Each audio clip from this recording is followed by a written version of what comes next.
And where did you develop the mindset of what I do doesn't define who I am? Because that is so powerful, not only just with horses, but in every area of our life. And I would love to hear more about how you found that and how it works for you.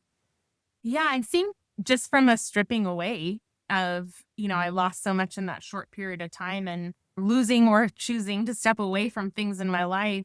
All of a sudden, I'm not a daughter anymore. I'm not doing reining. I'm in a different career. I feel like there was just this stripping away in so many different parts of my life that it was like, okay, I kind of had to really realize through the suffering of that loss, that isn't who I am, because I'm still me, even though I'm not doing writing. I'm still me, even though my parents aren't here anymore. I'm still me, even though I'm in this different career. Like, the list could go on and on. I'm still me, even when I'm not healthy. I'm not my health. That is part of it, but that's not who I am. I'm the same Kristin, whether I'm healthy or not.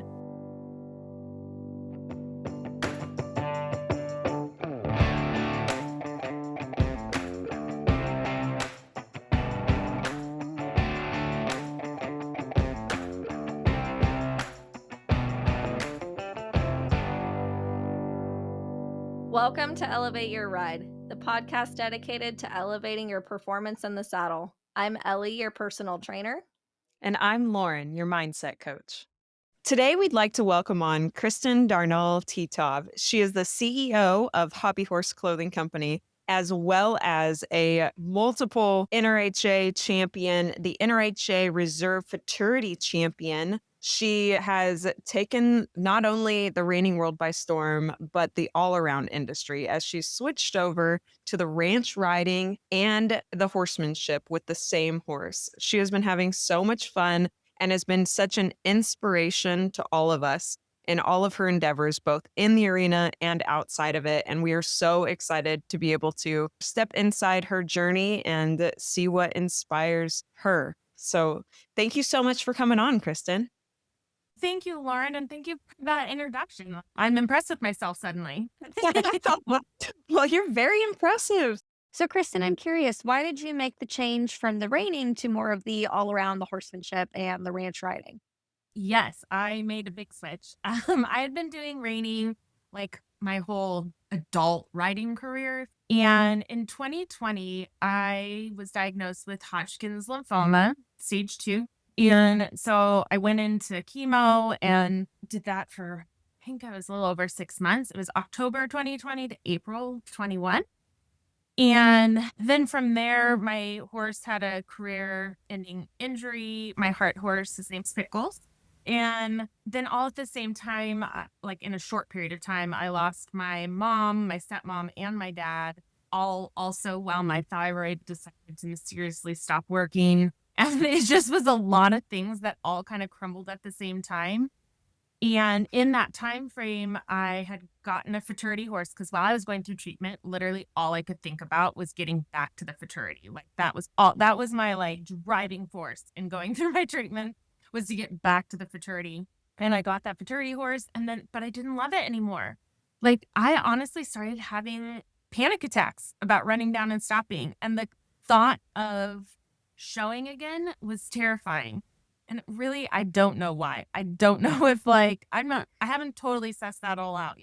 But in the meantime, I'm still riding my heart horse Pickles, but this time in the ranch riding, because I figured, gosh, like he's never let me down, never. So I'm not going to let him down. I'm going to help him figure out a new career. And it just seemed like ranch was a good fit. And Beth Clemens opted to take us on, and I was having a blast. I was learning so much. My horse was having fun. I was having fun. We joked that Pickles would call it ranch party. Like he'd just go down the rail licking his lips. Like he just loved it.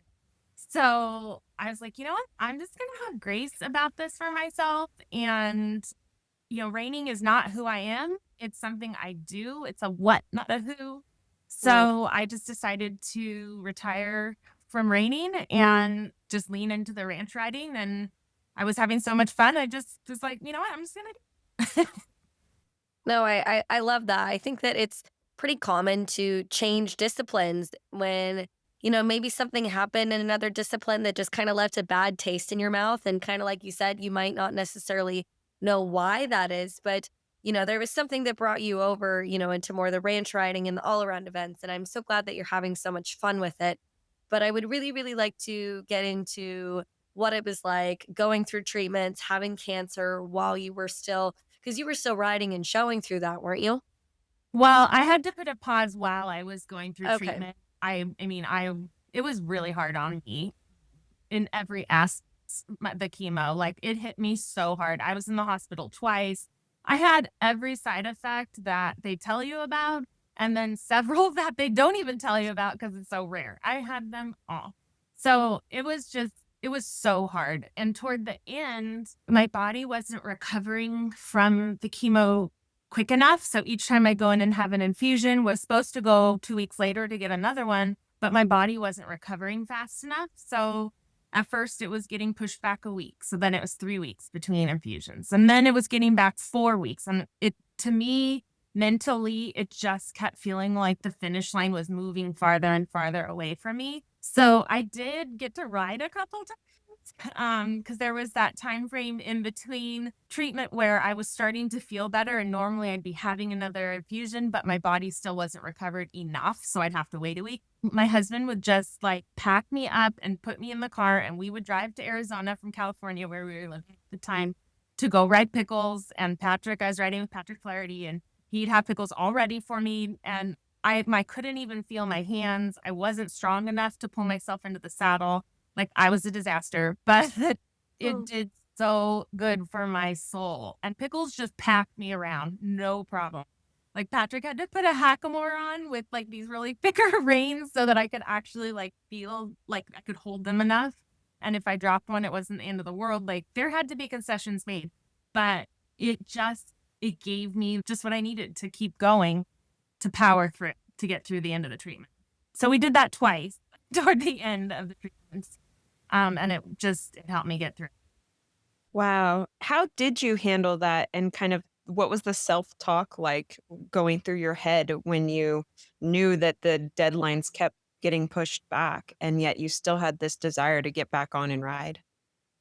Yeah, it was real. I'm like going to be totally honest. It was so discouraging. Like, I felt I was barely hanging on, as it were. And then every time it pushed back, it was like, oh, I can't do this.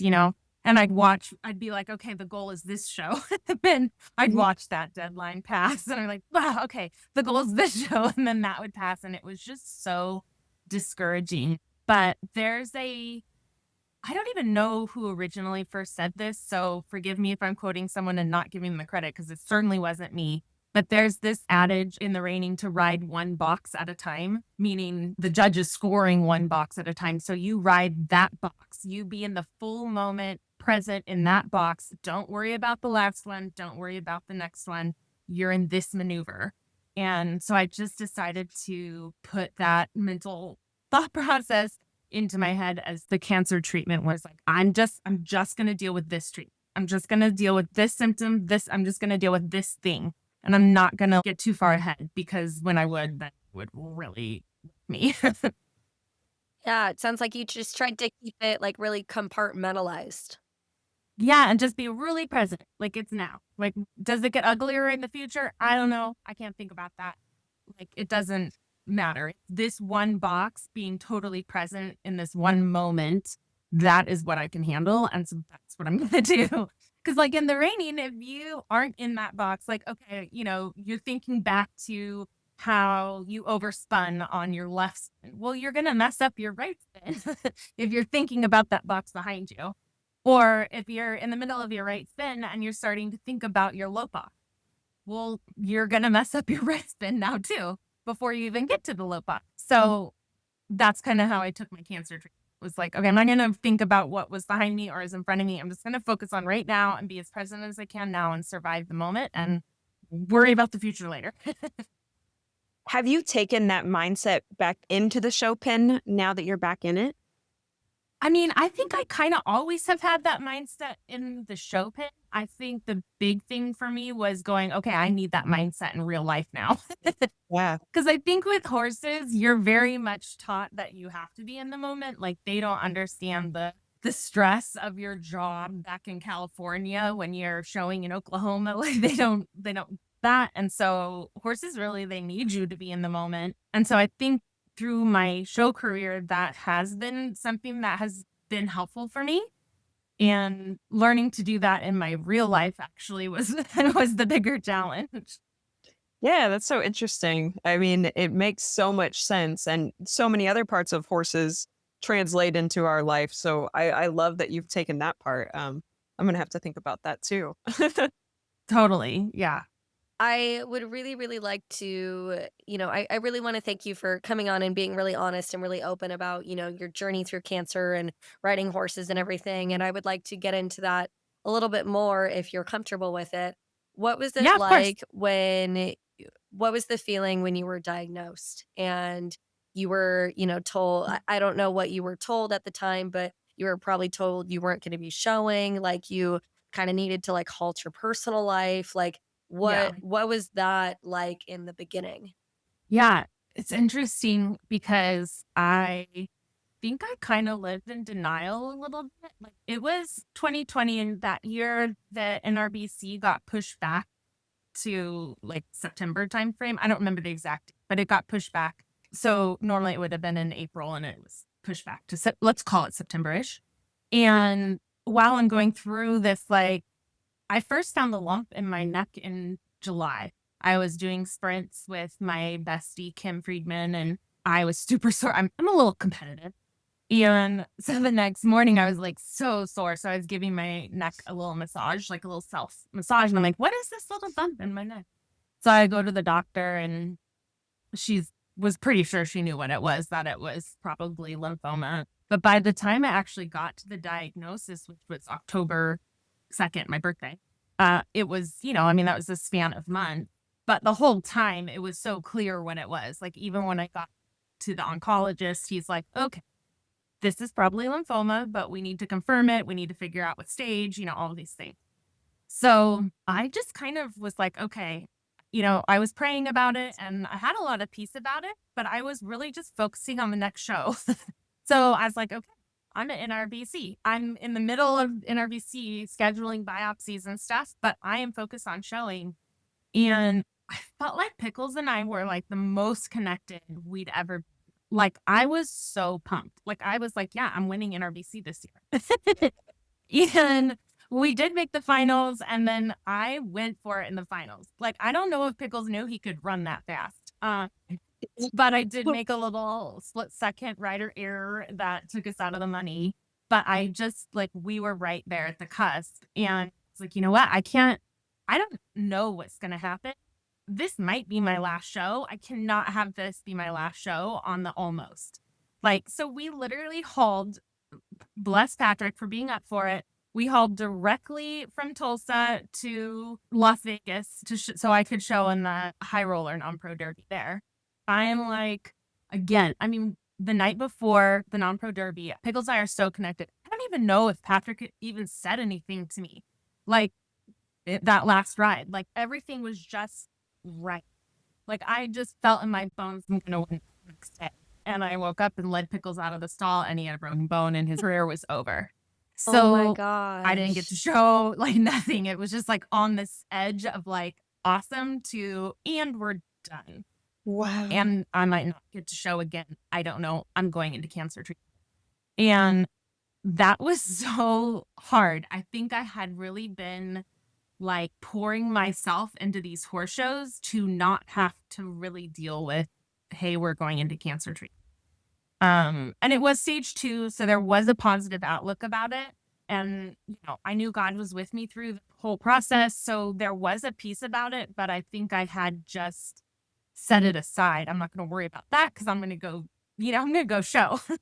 Wow. So that was kind of the mental thought process going into it was like denial and then, oh crap, it's hitting me like a ton of bricks. And then I came back from Las Vegas and did the biopsy and we had to do a couple of them because the first ones were inconclusive. Like, it just draws out. And then finally October 2nd on my birthday, I got the full diagnosis. And then I had a photo shoot for Hobby Horse in a couple of weeks. And I was like, can I just get through the photo shoot? Like, can I, Yeah. I need to do this photo shoot. And so while I was at the photo shoot, Kirsty Marie's been our photographer for Hobby Horse. And I talked to her, I was like, hey, how would you feel about like after the shoot, just doing a couple pictures of just me and Pickles?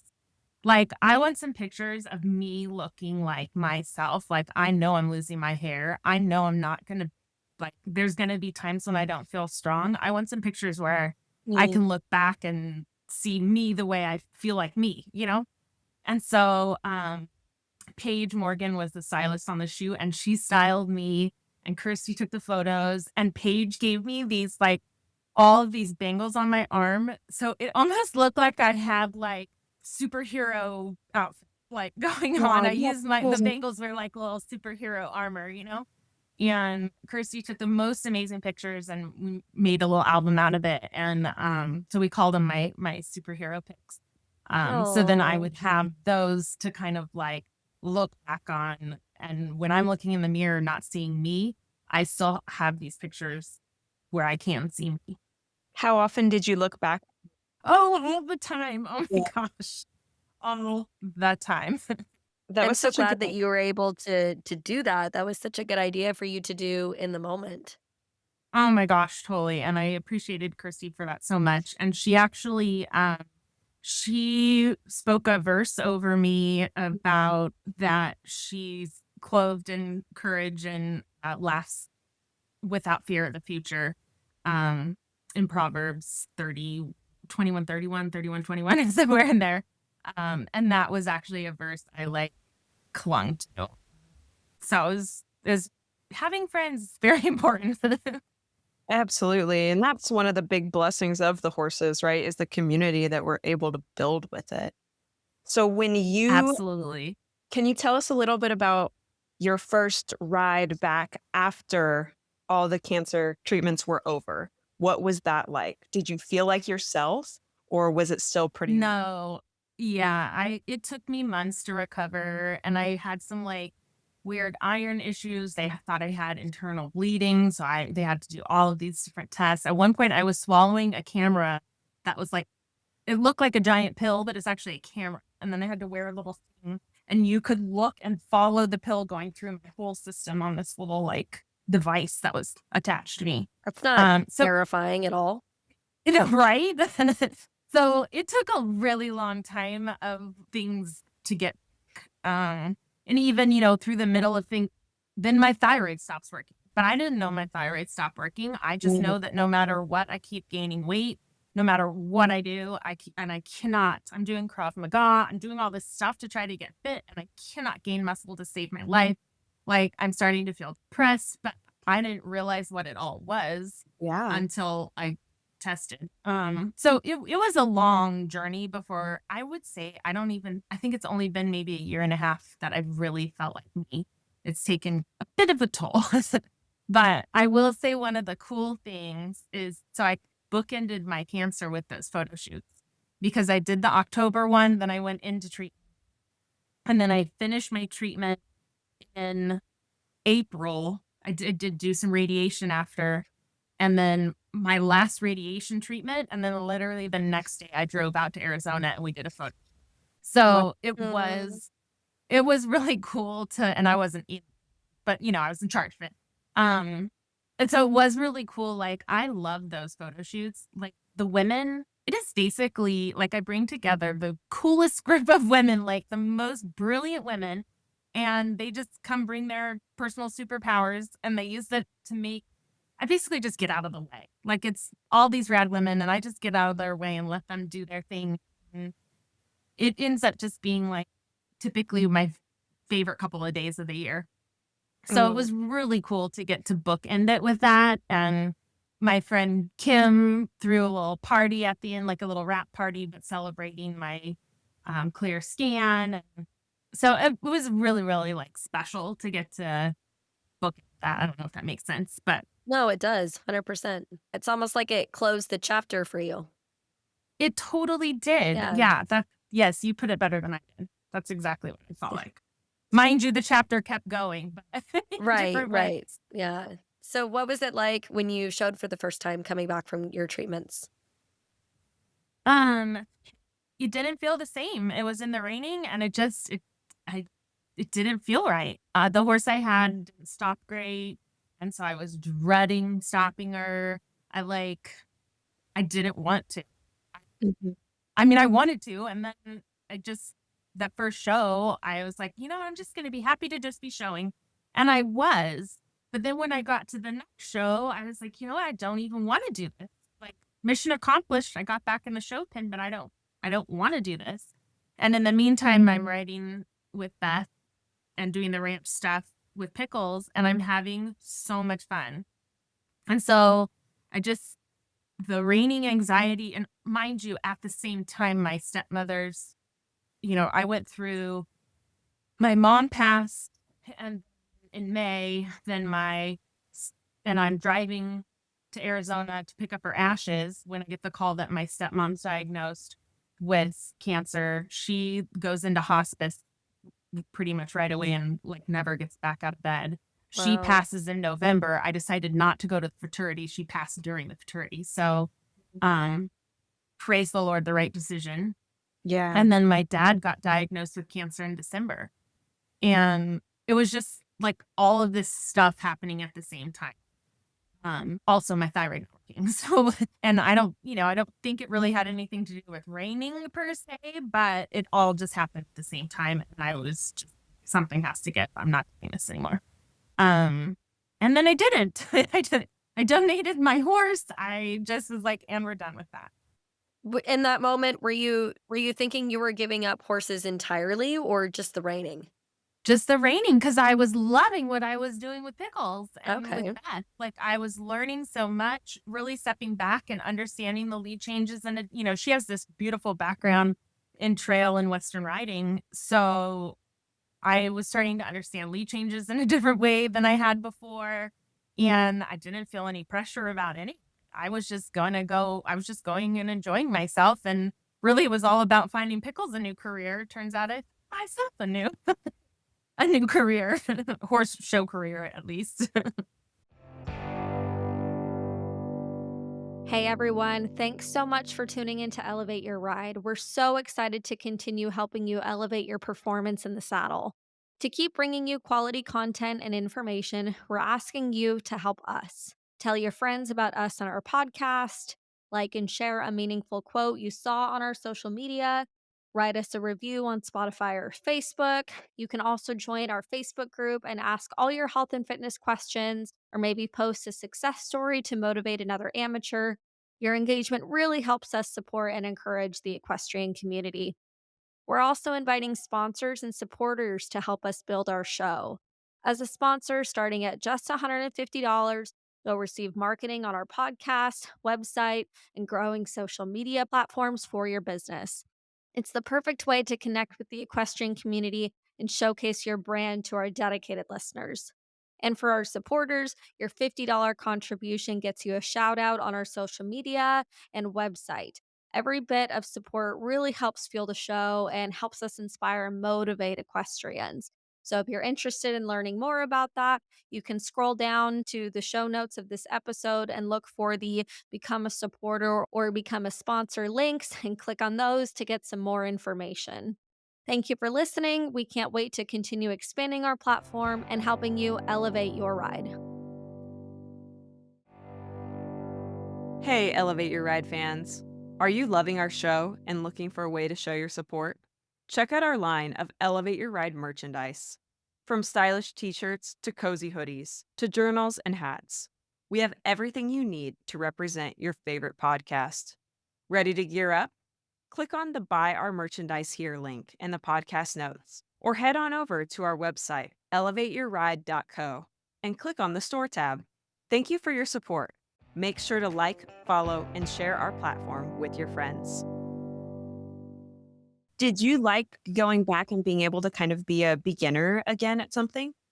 Loved it. Like, I loved it. And I didn't have there wasn't any pressure about it to me. Like, I just was coming at it, bringing what I had. And Beth is she's such a safe place. Like, I tell her this all the time that, like, getting through that time period, that's for sure the toughest part of my life, where I'm dealing with all of this stuff at the same time. Everything feels like it's crumbling. And I could just go ride. And Beth is so patient and so kind. And if I'm not getting it, she'll just be like, okay, well, let me try to explain it a different way. So she never yells at you ever. So it just felt like that was where I felt peace and fun and enthusiasm in my life was there, riding and showing Pickles in the ranch. And so then when we found out, like, still wasn't even holding for the ranch. It was a valiant effort, but he still wasn't holding. But at this point, I'm like, well, this is really fun. Like, I found him a beautiful retirement scenario, like every horse's dream. And it's like, you know what? I still want to keep doing this ranch stuff. Like, I'm having so much fun. So, we ended up getting the horse I have now, Plum, from Patrick, an ex-reiner that needed a new career like myself.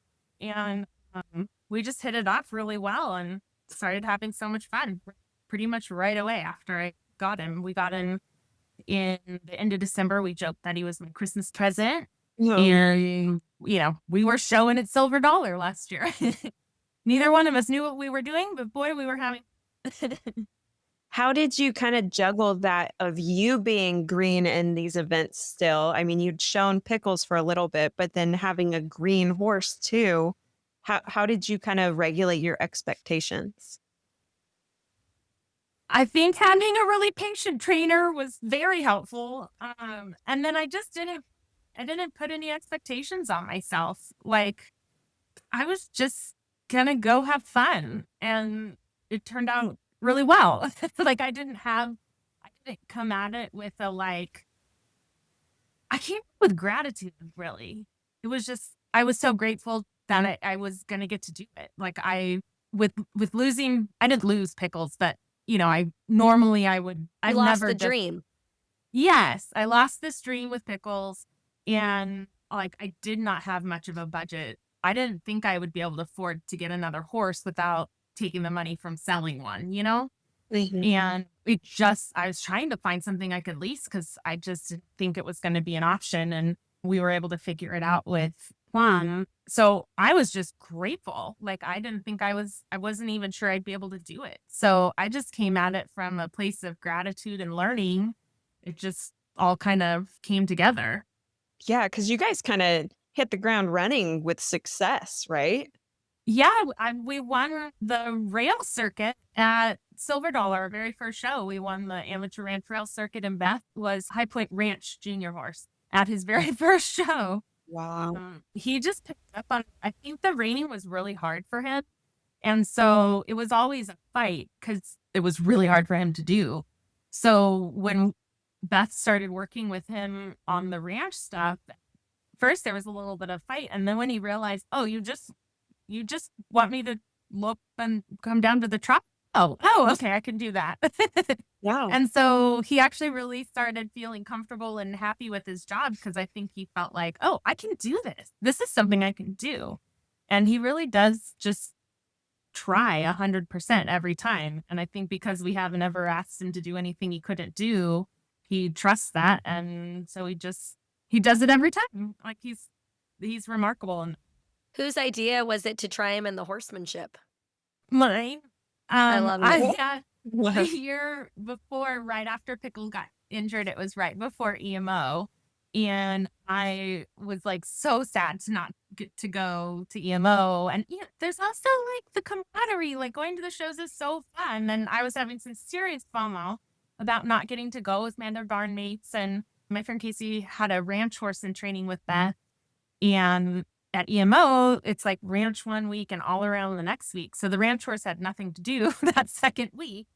So Casey was like, well, if you want to show her in like the horsemanship or something, then it kind of was great for both of us because I had covered half the horse show costs, got to show him the level 1. And so it was great. So I was like, great. I'll neither one of us had ever shown in the event, and we were reserve circuit champions. So I don't know. I just like enjoy that event from the beginning. So then when we got Plum, it was like, so Beth, do you think you can do the horsemanship? Like, what do you think? And so she started working with him. And I want to say EMO was our first show. Oh, no, Pinnacle, because I did the level 1. Pinnacle was our first show doing the horsemanship last year. And he took to it so great. I'm not going to say he loves it, but he definitely doesn't mind it. And he's really good at it. So That's awesome. How have you enjoyed doing the horsemanship? I love it. It's my favorite event. Oh, I love Yeah. that. Yeah, it totally is. I love the precision of it. And I love that it's like judged on me. Like, yeah, certain horses are going to be better at it than others, and it's going to be easier or harder. But I like that it's like, okay, it's not about who has the fanciest horse. It's about who can stay connected and ride that horse. And so I really like that aspect of it. But I just love the precision and the detail and like how smooth and graceful can I make this look? Like how easy. It's not easy, right? But I'm trying to make it look easy. Right. Yeah. Yeah. I like that aspect of it a lot. Yeah, it's hard though. Like my posture is naturally not very good. So I've had to do a lot of work outside of, not on the horse, just work on my own physically to give myself the best opportunity to be good at it. Yeah. So let's dive into the fitness side of it a little bit. So, what did you Yeah. do to start, or what do you do outside of the saddle for working on your posture, making sure that you're staying fit? Like, what all do you do? So I mentioned my bestie earlier in the conversation, Kim. She's a Pilates instructor and fellow equestrian. She still shows reining horses. And so I started doing Pilates with her when I moved to Arizona, and it has made the hugest difference. We work a lot on posture stuff. We work a lot on being able to like hold my arms in. That was a real struggle for me to keep my arms tight. And so we've worked a lot on those muscles. And then a ton of core.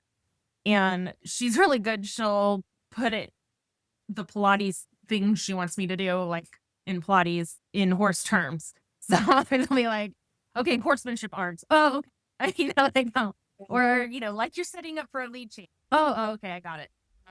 So that's really helpful too. And then she also will work with me on doing, so horsemanship, like you're having to stay connected to this horse and feel what's happening under you. You also have to be giving it all the proper, telling it what to do properly while being on a pattern, while also like keeping yourself in check and your arm, shoulders and, how you're riding, how you appear.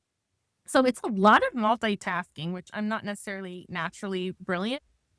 And so she's helped me with that as well, like giving me multiple things to do and maybe doing one thing with one body part and doing another with a different, or having to hold one area perfectly still while moving another part, which seems easy, but it is not, at least not for No, me. it's not. So that's been really, really, really helpful. And I think that's what has helped me progress in horsemanship. Having some success that very first show with the level 1 championships was feeling like I had that extra, because you can only practice on the horse so much, right?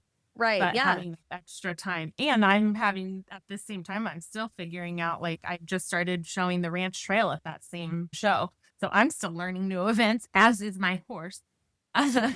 So being able to like have such a good practice, if you will, doing the Pilates outside of horse zone was like instrumental, I think, in the success I've had thus far.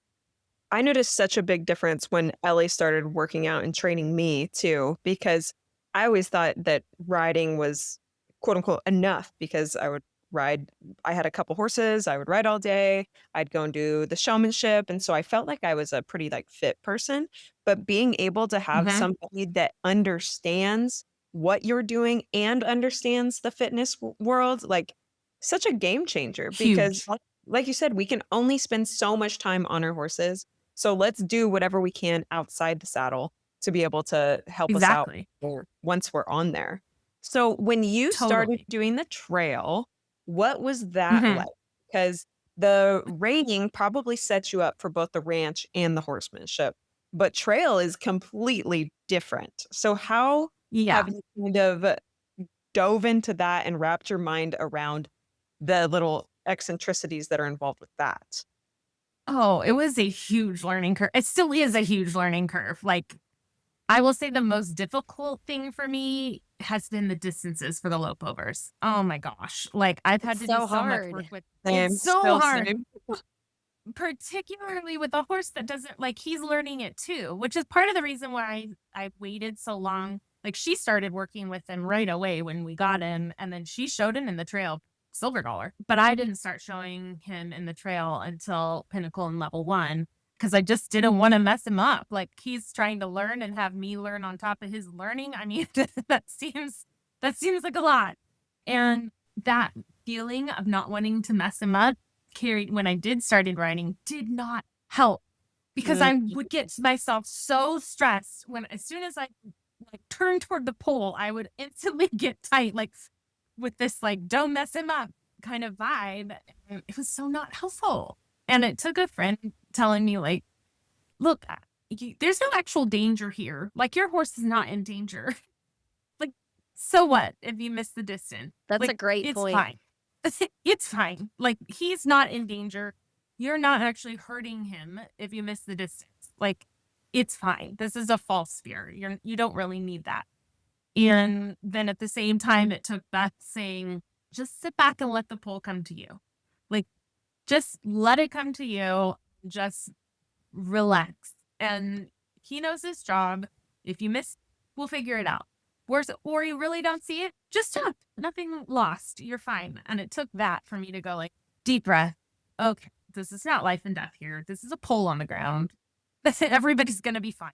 I think that um, it's so hard when you're learning, and maybe even especially when your horse is kind of green at a new event and learning as well, that you don't want to mess it up. You want to do it right? And so yes. we get so caught up and so anxious about, like, oh my gosh, like I'm doing this new thing. It has to be perfect. I know that that's one of the biggest challenges that I have is that I don't want to mess up. And so we kind of create these, like, you know, it's a made up world, right? Like, you going Totally. over a pole perfectly is made up. It's Yeah. okay if that doesn't happen.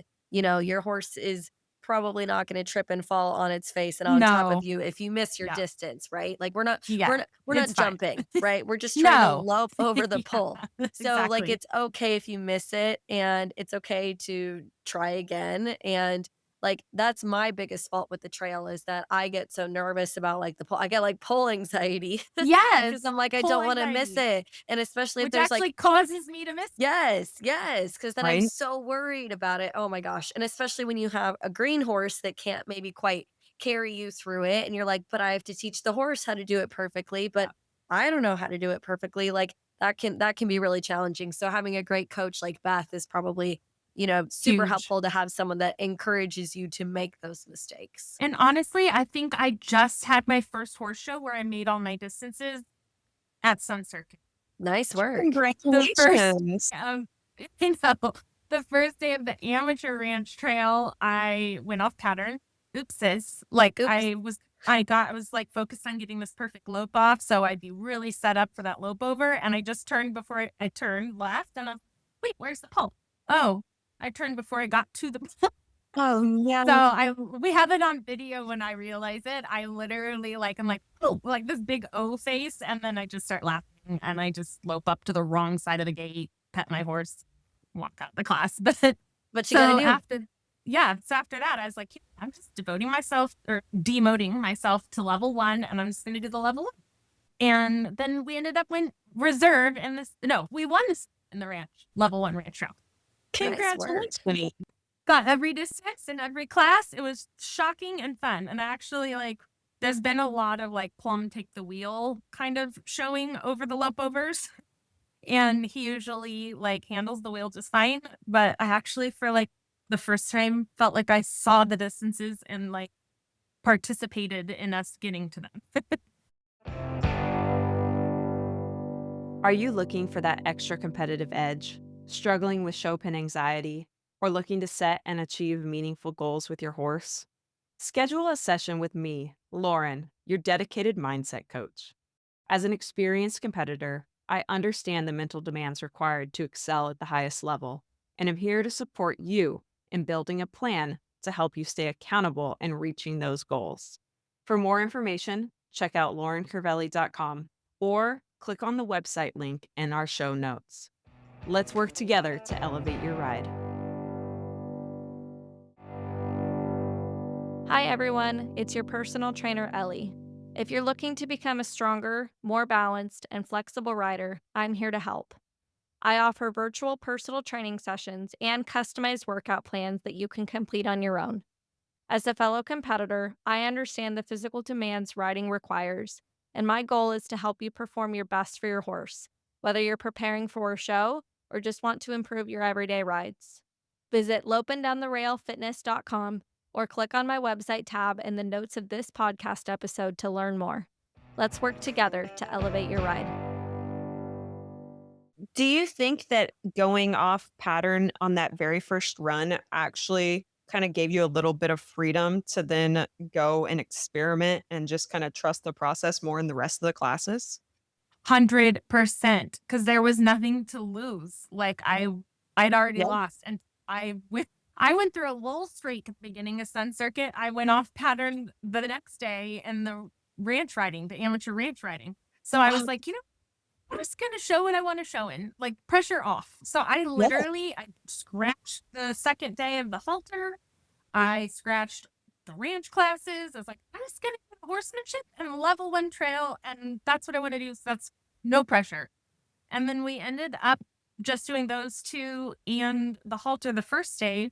We ended up getting reserve level 1 all around. What? Like, it was such a Wow. shocker. It was like, Congratulations. thank you. Beth sent me I wouldn't have even looked. Beth sent me a screenshot the next morning, and I'm like, what? Like, it was just such a shocker. It's a good reminder for myself, like, let's just go enjoy this. Like, I feel like I'm getting to live a dream. Like, let's just enjoy it, and whatever happens, happens. Like, putting pressure does not help. Yeah, I had a very similar experience at Sun Circuit because the very first day in showmanship with my green horse, I pulled him out of the turnaround. And so we moved our pivot foot and it was just done. And that was such a Yeah. great reminder. And it just really relieved so much pressure because kind of like you said, I'm like, well, that's already done. So I might as well just go out here and enjoy every run that I have. And then once Yep. I was like, whoa, this is actually going way better I'm actually enjoying it. So why can't I just Yep. enjoy the rest of it from here on out? Because I'm going to get a better result and I'm going to have a good time. I'm going to You and I enjoy had the same Sun Circuit. we did. And it ended up working out so great. But like, you got to be thankful for those failures because if they hadn't happened, we probably would have been stress balls the entire time. But instead we got to have fun. Totally. Exactly. Yeah, nobody learns from winning. You learn from losing and learn from your mistakes. Totally. Absolutely. I always say, like, failure's fine. Like, failure's fine. Don't be upset about failing. Just fail small, learn big, move forward. I love it.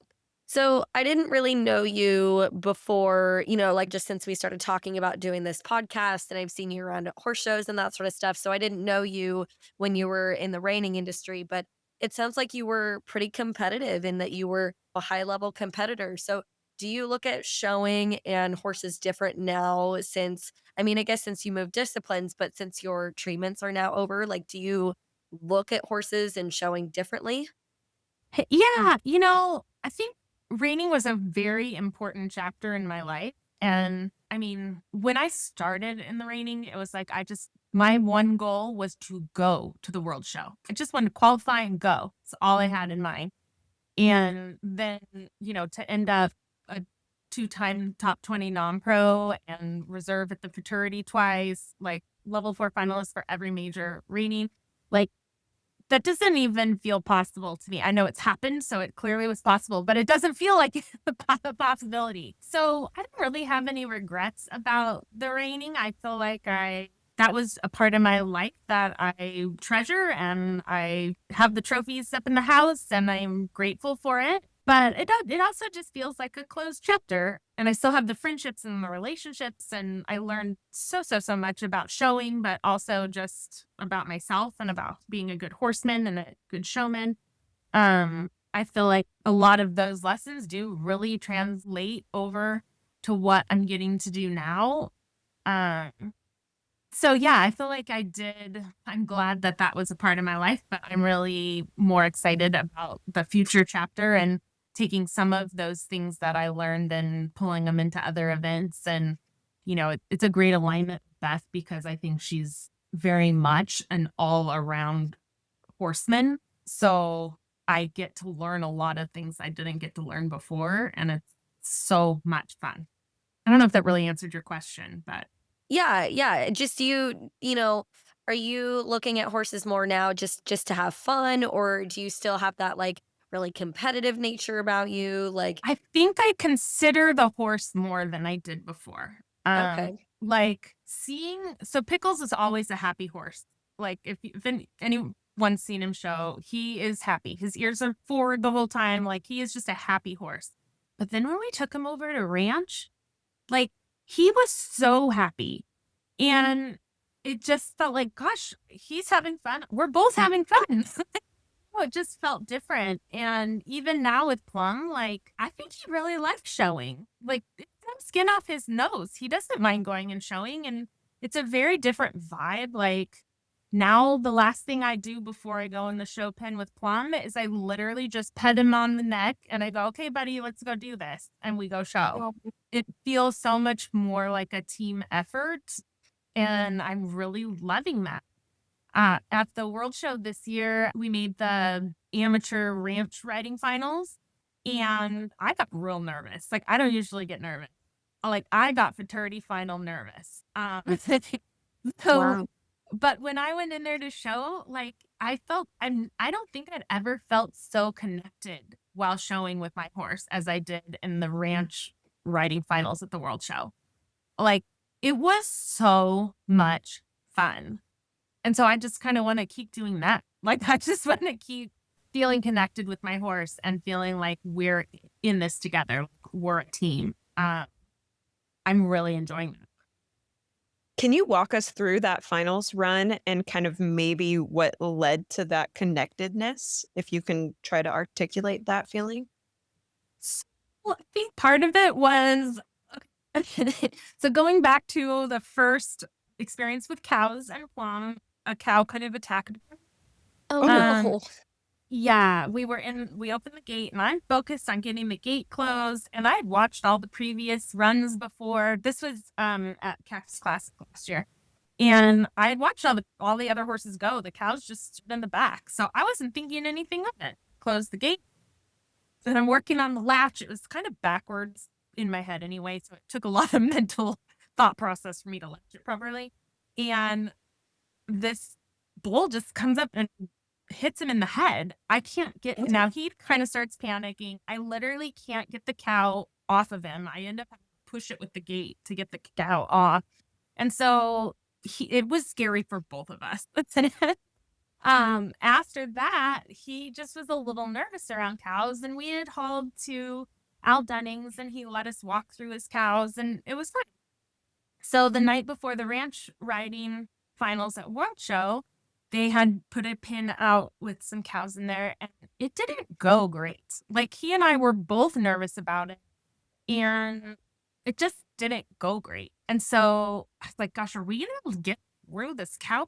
Like, so I was nervous all day about it. And my friend Sydney Weaver is like, okay, just pretend they're hamsters. Like they're just hamsters. They're not scary at all. They're just hamsters. Just push them around. So I had a lot of good like people helping lighten it and like, okay, we're fine. But ultimately, like Plum and I just had to trust each other. Like both of us were stressing about it and we both had to and I have the picture. I purchased the picture the horse show photographer took of us walking in the gate and the determination on my face. It was like, all right, Plum. And you can see his ears and like, we're just like, no, we are in this together. But yeah, I've been stressing about it all day. And then we're in the tunnel and I'm like, all right, Plum, like, or my normal pep talk. Maybe not everyone speaks to their horses out loud, but I kind of do. That makes me a crazy person. That's fine. But I literally just pet him on the neck. I'm like, all right, Plum, it's you and me. Let's go do this. And just the whole pattern just felt, and the cows were at the very end. So the whole pattern, it just felt like he and I were like in the moment. And like, I wasn't thinking about the cues that I needed to do. Like we were just doing it. I was just feeling what was happening and doing it. And so it was so fun. And then we get to the cows and I'm like, all right, okay. I literally am talking out loud to them. I'm like, all right, it's gonna be fun. We're okay. It's okay. We got this, buddy. Like, and we did. The only issue was I got in the gate. Then when I had him turn on his haunches to go around, he kind of sucked away from the cows and it hit the gate, made a loud clang. It stayed closed and everything, but it's hard to plus when your horse kind of sucks a little bit, which that was just me not feeling in the moment. I'm looking at the cows instead of feeling like, oh, my horse needs a little more support. But then when I pushed him forward, he walked through the cows, no problem. We got out. I think we ended up 7th, 8th. Wow. In the top 10 for sure, which just felt like it just felt huge because those classes were giant and beyond expectation.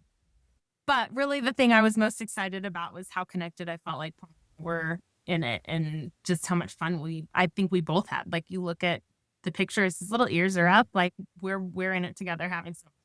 I love that. I love when you can have those moments. They're so rare. And so it's so important to be present when they do happen and really appreciate and remember them.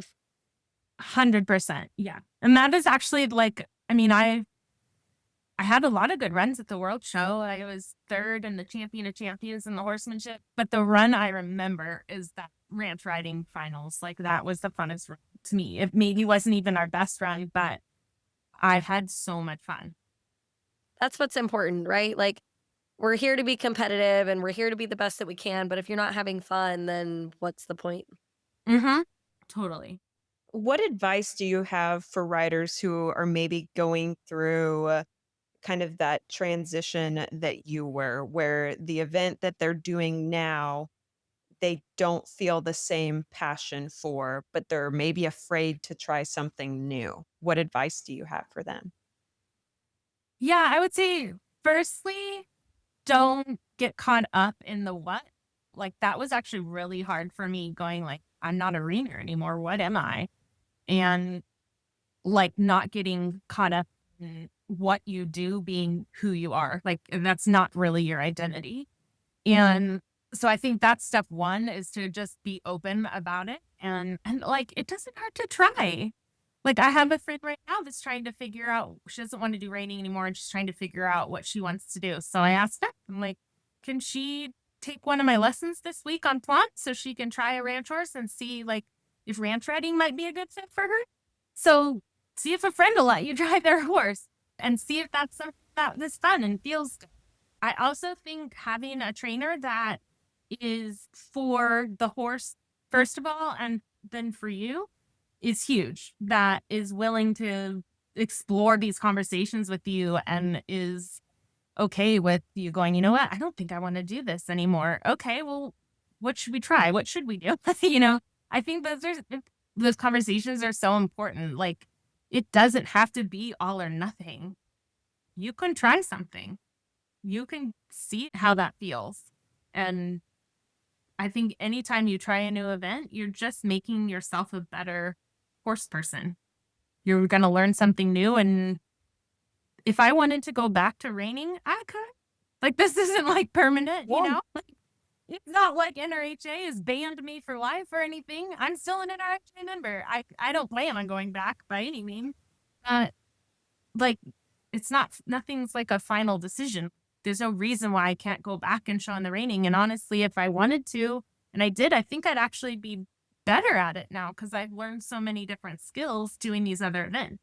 But I think a lot of times you look at it like, well, it's like this is who I am. I have to do this. I'm in this lane. I have to do this lane. But like, no, you don't. You can change your lanes. And then if you don't like it, you want to change, like Patrick and, is my horse trainer when I was doing the reining. We're still friends. Like it's fine. Like we talked through the scenario with Pickles together of helping him find another career in the ranch because the reining wasn't a possibility for him. Like we're still friends. It's okay to change your mind and do something different.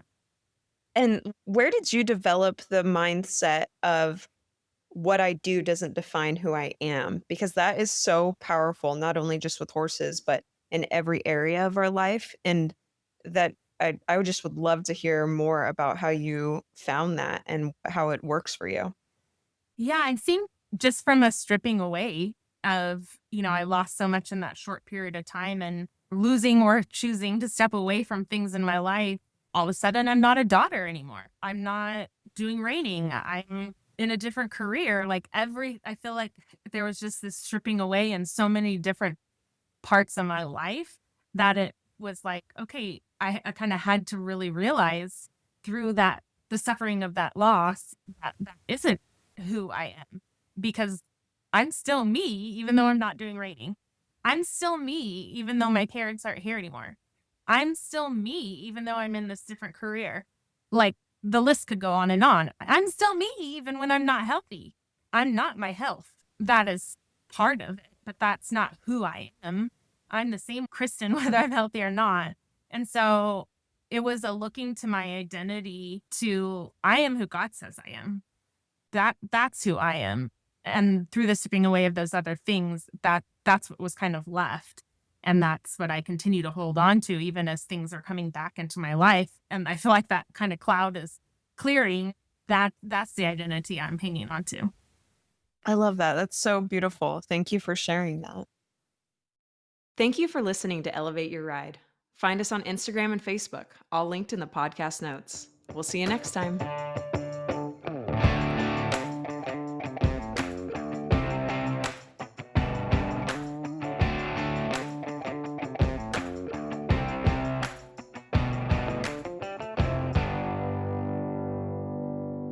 The information provided by Elevate Your Ride is for educational and informational purposes only and is not intended as medical or professional advice. While we discuss health and fitness topics related to equestrians, the content provided through this podcast is not a substitute for professional advice. The views expressed by the host and guests on Elevate Your Ride are their own and should not be taken as professional guidance. We strive to provide accurate and up-to-date information, but we cannot guarantee that the information will be applicable to every individual listener or that it reflects the most current research or guidelines. Before making any changes to your health and fitness routine, we strongly recommend consulting with a qualified professional who can provide personalized advice based on your individual needs and circumstances. Elevate Your Ride and its creators will not be liable for any direct, indirect, consequential, special, exemplary, or other damages arising from the use of information on this podcast. Thank you for listening to Elevate Your Ride. We are committed to providing high quality content and appreciate your trust in us as a source of information for your health and fitness journey.